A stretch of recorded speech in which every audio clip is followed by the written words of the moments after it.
আসসালামু আলাইকুম ওয়া রাহমাতুল্লাহি ওয়া বারাকাতুহু। সুপ্রিয় সম্মানিত ভাই ও বোনেরা, আজকে আপনাদের সম্মুখে ছোট্ট একটা আমল সম্পর্কে আলোচনা করব। যদি আপনি এই আমলটি সঠিকভাবে করতে পারেন, আল্লাহ পাক রব্বুল আলামিন আপনার সকল মনের ইচ্ছেগুলোকে পূরণ করে দিবেন। আপনার সকল চাওয়াগুলোকে কবুল করে নেবেন। আপনার ভাগ্য যতই খারাপ হোক না কেন, আল্লাহ তা পরিবর্তন করে দিবেন। পবিত্র এশারের নামাজের পরে এই আমলটি করতে হবে। আপনি এশারের নামাজের পরে এই আমলটি করবেন। ফজরের আগেই আপনার সকল দুঃখ, যন্ত্রণা, কষ্টগুলো দূর করে দেওয়ার ব্যবস্থা করবেন মহান আল্লাহ পাক রব্বুল আলামিন।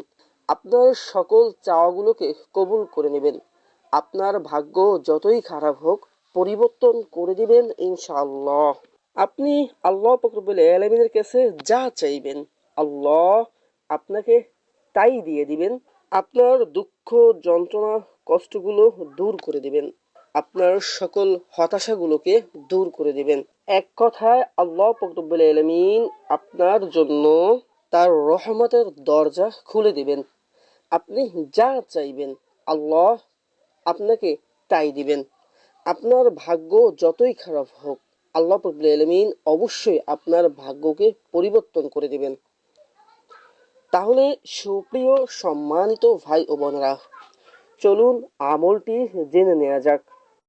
আমলটি সম্পর্কে আপনাদের জানানোর আগে একটি কথা অবশ্যই বলবো। পূর্ণ বিশ্বাসের সাথে আমলটি করবেন। আল্লাহ রাব্বুল আলামিন অবশ্যই আপনার সকল দোয়াকে কবুল করে নেবেন। আপনার ইচ্ছেগুলোকে পূরণ করে দিবেন। মনে রাখবেন, আপনি যদি বিশ্বাসের সাথে আমলটি করেন, আল্লাহ অবশ্যই আপনার এই আমলের মাধ্যমে তার রহমতের সকল দরজাগুলো আপনার জন্য খুলে দেবেন। পবিত্র এশারের নামাজের পরে অথবা আপনি ঘুমানোর আগে কোনো এক পবিত্র স্থানে বসে 3 বার ইস্তেগফার পাঠ করবেন। ইস্তেগফার কিভাবে পাঠ করবেন, চলুন আমি একবার পাঠ করে আপনাদেরকে বুঝিয়ে দেই। এইভাবে 3 বার ইস্তেগফার পাঠ করবেন। আস্তাগফিরুল্লাহ রাব্বি মিন কুল্লি যামবি ওয়া আতুবু ইলাইহি। আস্তাগফিরুল্লাহ রাব্বি মিন কুল্লি যামবি ওয়া আতুবু ইলাইহি। আস্তাগফিরুল্লাহ রাব্বি মিন কুল্লি যামবি ওয়া আতুবু ইলাইহি। এইভাবে 3 বার পাঠ করবেন।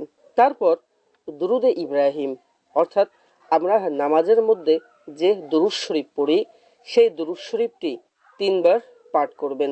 আশা করি এই দুরূদ শরীফটি সবাই পারেন। তবু আমি একবার আপনাদের সম্মুখে পাঠ করে শোনাই। আল্লাহুম্মা সাল্লি আলা মুহাম্মাদ ওয়া আলা আলি মুহাম্মাদ কামা সাল্লাইতা আলা ইব্রাহিম ওয়া আলা আলি ইব্রাহিম ইন্নাকা হামিদুম মাজিদ। আল্লাহুম্মা বারিক আলা মুহাম্মাদ ওয়া আলা আলি মুহাম্মাদ কামা বারাকতা আলা ইব্রাহিম ওয়া আলা আলি ইব্রাহিম ইন্নাকা হামিদুম মাজিদ। এভাবে দুরুদে ইব্রাহিম 3 বার পাঠ করবেন। তারপর পবিত্র এই দোয়াটি হাতের কর গুনে গুনে 11 বার পাঠ করবেন। মনে রাখবেন, 11 বার পাঠ করতে হবে।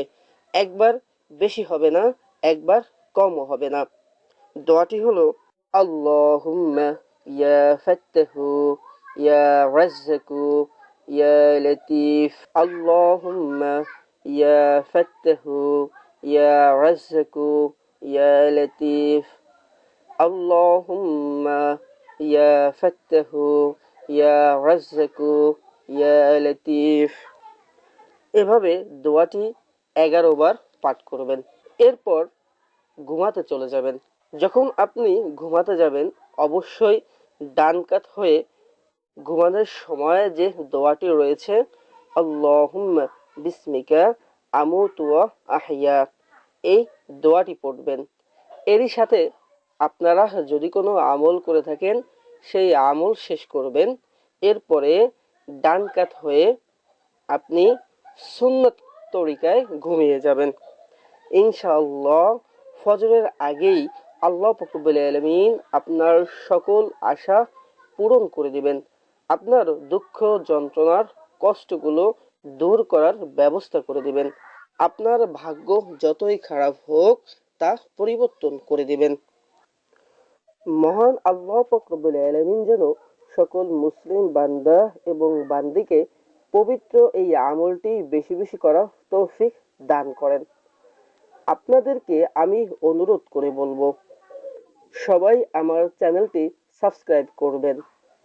এই ভিডিওটি আপনার কাছে ভালো লাগলে অবশ্যই সকলের সাথে শেয়ার করবেন, লাইক করবেন এবং আপনার মূল্যবান মতামত কমেন্টের মাধ্যমে আমাদেরকে জানিয়ে দিবেন। সবাই ভালো থাকবেন, সুস্থ থাকবেন।